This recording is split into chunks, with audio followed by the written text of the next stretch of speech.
Yeah, well, thank you very much, Henry, for organizing this panel. I've been learning a lot already, just listening to everyone talk, and just following Professor Xue. I wanted to echo his support for the sort of people-to-people contacts that Tsinghua has been doing. I've spoken at his center before and advised some of his students. I think those kind of things in the long term are of great help for the two countries.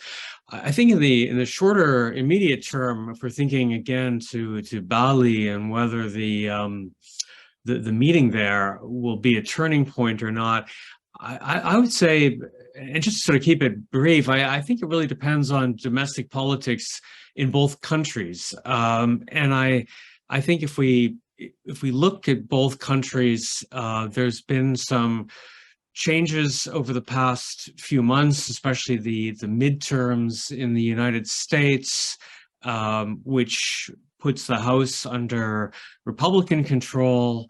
And it's still a bit of a victory for Biden that the Senate is not under Republican control, but the House being under Republican control probably opens up a lot of unpredictable factors or things that will be hard for the administration to control, which will make it hard in a way to maybe guide the relationship the way the administration might want to guide it.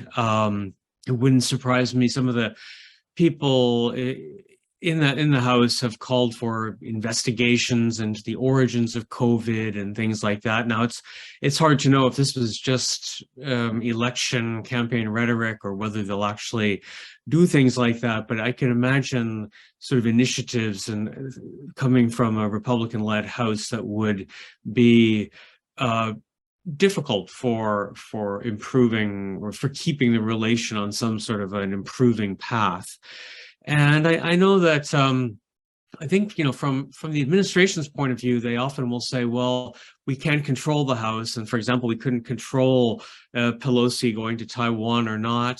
I think that that's of course true, that Biden can't directly tell Pelosi what to do. I think maybe, though to some degree, I think other countries have a hard time, and not just China, but I think other countries have a hard time sort of understanding the somewhat schizophrenic U.S.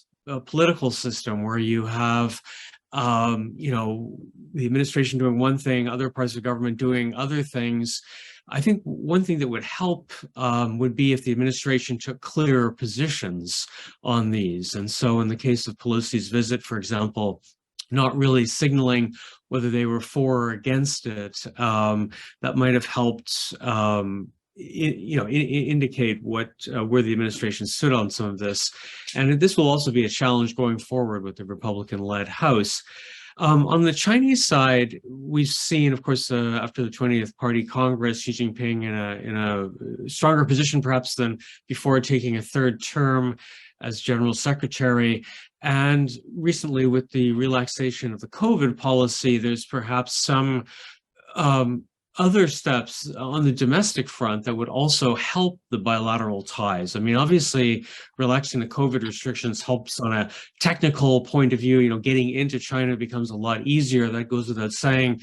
But if this is also accompanied by, let's say, more economic reforms that some people might consider necessary, freeing up the private sector, some change in how foreign companies are viewed, this can also help the bilateral relationship, because I think we can't forget the economic side. And the U.S. business community and also in Europe, the European business community has been largely silent in opposing some of the anti-China moves, and that's partly because the business environment hasn't been so great.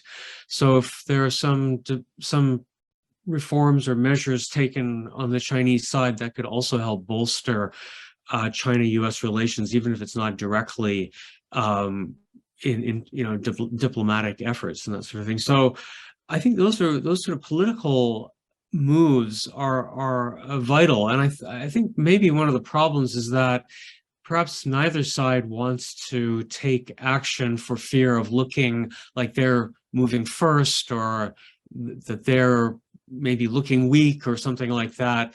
And so it almost would take a leap of faith for one side or to sort of take the initiative and to prevent this sort of action-reaction spiral from continuing the way it's been going for the past 4 or 5 years.